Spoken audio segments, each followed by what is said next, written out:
Kini kita akan pantau apakah saham emas juga ikut cuan. Seiring dengan kenaikan harga emas, sudah ada jurnalis Kompas TV Putri Oktaviani bersama dengan juru kamera Dian Merdekawati langsung dari Bursa Efek Indonesia. Putri, apakah emiten perdagangan emas ini ikut cuan yang Anda lihat di sana?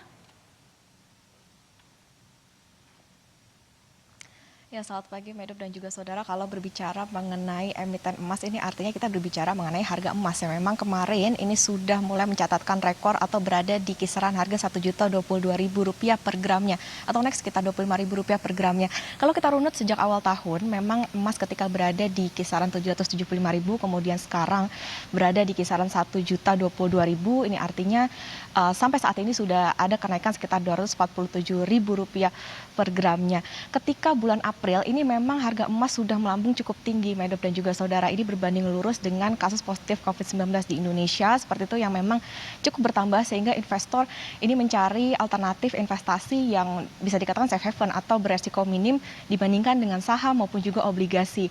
Sehingga ketika bulan April ini emas sudah mencatatkan harga sekitar Rp927.000. Nah, terkait dengan berbicara mengenai harga emas, ini artinya juga akan berpengaruh kepada harga di emiten emas. Kita pantau untuk Antam atau ANTM, ini memang dalam kurun waktu 1 bulan terakhir ini sudah bergerak dari 595 menjadi 720 seperti itu terakhir. Dan yang kedua adalah Merdeka Copper Gold yang sebelumnya dalam kurun waktu 1 bulan terakhir ini berada di 1.355 menjadi 1.810. Nah, berbicara mengenai dua emiten saham ini, memang kalau Antam kita tahu Antam ini merupakan top of mind-nya masyarakat ketika berbicara mengenai emas, ini artinya berbicara mengenai Antam seperti itu. Sehingga ketika investor banyak yang menyasar emas, ini artinya banyak juga yang menyasar untuk membeli emas di Antam. Untuk Merdeka Copper Gold atau MDKA, ini selain banyaknya masyarakat yang berinvestasi emas, ini juga karena MDKA ini masuk dalam indeks LQ45 atau artinya punya likuiditas yang baik.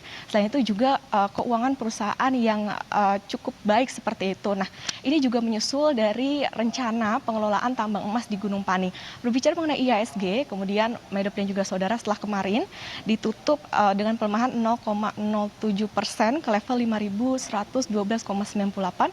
Kita pantau bagaimana pergerakan IHSG di pembukaan pasar pada pagi hari ini.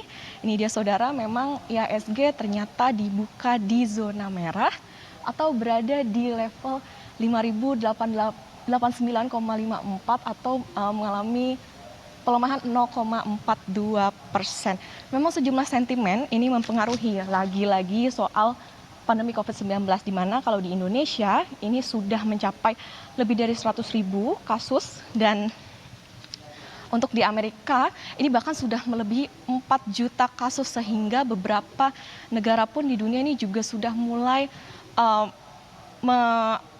membuat atau memakai kembali begitu sistem pembatasan sosial. Dan ini investor juga semakin khawatir begitu ketika pembatasan dilakukan, ini artinya pemulihan ekonomi bisa saja semakin mundur.